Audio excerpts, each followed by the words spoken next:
The Maitatsine riots, a prelude to Nigeria's religious militancy. In December 1980, the streets of Kano, Nigeria, became a battleground as a violent uprising led by a radical Islamist sect turned the city into a scene of carnage and chaos. This was no ordinary riot. It was the Maitatsine uprising, the first large-scale religious insurgency in Nigeria's modern history. Over the course of 10 harrowing days, the conflict left thousands dead and exposed the deep fault lines of poverty, religious extremism, and state fragility.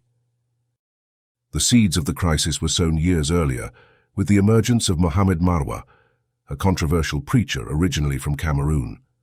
Born in Marwa, Cameroon, Muhammadu Marwa migrated to Kano, Nigeria in 1945. Known as Maitatsine, meaning the one who damns, Marwa was infamous for his fiery sermons condemning modernity, Western education, and traditional Islamic leaders. He rejected the use of technology, including bicycles, radios, and watches, branding those who embraced such innovations as infidels, and called for a return to a puritanical form of Islam.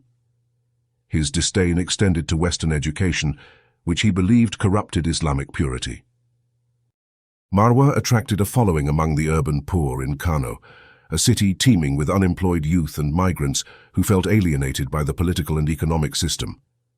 His sect, the Tatsine, grew rapidly, transforming into a militant group prepared to challenge both religious orthodoxy and state authority. His followers revered him to the extent that some considered him a prophet, a direct challenge to orthodox Islamic teachings.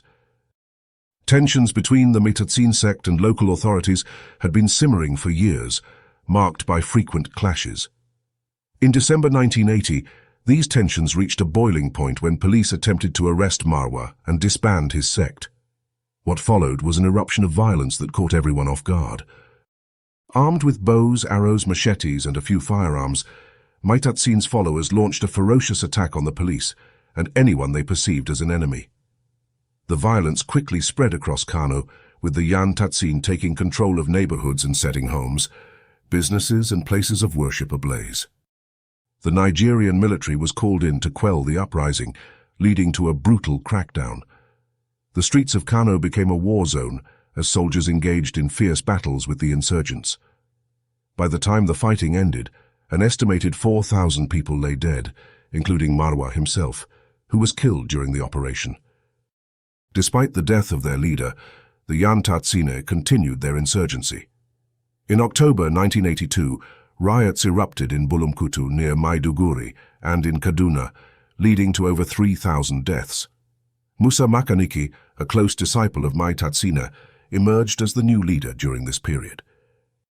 The scale of the devastation was staggering. Entire communities were left in ruins, and thousands of families were displaced. Mass graves were dug to bury the dead, and the city began the long process of rebuilding. The government declared victory, but the uprising left a lingering sense of unease. The factors that had fueled the Maitatsine movement, poverty, inequality, and religious extremism, remained unresolved, leaving the door open for future conflicts. Far from being an isolated incident, the Maitatsine uprising set a precedent for religious militancy in Nigeria. In the years that followed, similar uprisings erupted in other northern cities, including Maiduguri, Yola, and Gombe, as remnants of the sect regrouped and continued their violent campaigns.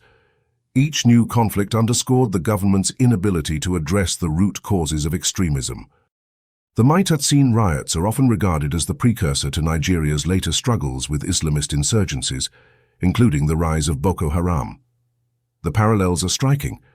Both movements exploited economic disenfranchisement and societal neglect to recruit followers, and both posed a profound challenge to state authority. For Kano, the uprising remains a dark chapter in its history, a reminder of the dangers of extremism and the costs of ignoring societal grievances.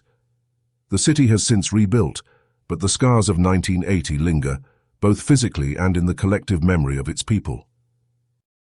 The Maitatsine riots were not just a local tragedy, they were a warning to the nation. They revealed the volatile intersection of religion, poverty, and politics in Nigeria, and underscored the need for governance that prioritizes inclusion, education, and opportunity. Decades later, the lessons of Maitatsine remain as urgent as ever, a stark reminder of what happens when a nation fails to heed the cries of its most vulnerable. Please like, share and follow or subscribe to this page for more. Thank you.